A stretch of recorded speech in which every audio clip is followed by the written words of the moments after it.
কালকে কি কি হয়েছে? কালকে রাতে যে বৃষ্টি, এই বৃষ্টিতে ঘর বাড়ি সব ভাঙচুর, বড় বড় পাথর পড়ে এখন যে থাকবো কোথায় তার মতো কোনো অবস্থা নাই।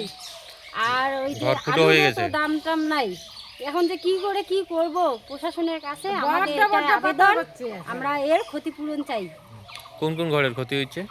থাকা ঘরের, রান্নাঘরের, গোয়ালি ঘরের, সব ঘরের। বারান্দা। আর তোমাদের কোন কোন ঘরের ক্ষতি হয়েছে? আমার ওটা থাকা ঘর, বারান্দা, সব এখানে রান্নাঘর, আর আলু ক্ষেত? আলু টালু সব এখন জলে হাঁটু হয়ে আছে। আচ্ছা আলুর যদি কৃষির দাম না থাকে তাহলে এখন কৃষিরা কি করবে? বাড়ি ঘরেরও এই অবস্থা, আমরা থাকবো কোথায়? প্রশাসনের কাছে এটাই আমাদের আবেদন। আর দিদির নাম কি? ক্ষতিপূরণ চাই। গীতা রায়। বাড়ি কোথায়? বাড়ি ধুলিয়া, উসল পুকুরি। আর দিদির নাম? মিঠু রায়। কি হয়েছে আমাদের বলেন? তো ঘর একটাই, হ্যাঁ। মানে পুরো ঘরটায় শিল পড়ে এখন শেষ। হুম। আলু টুলু সব শেষ, আমাদের তো বেগুন চাষ হয়েছে, বেগুনও শেষ। এখন কি করে কি করব?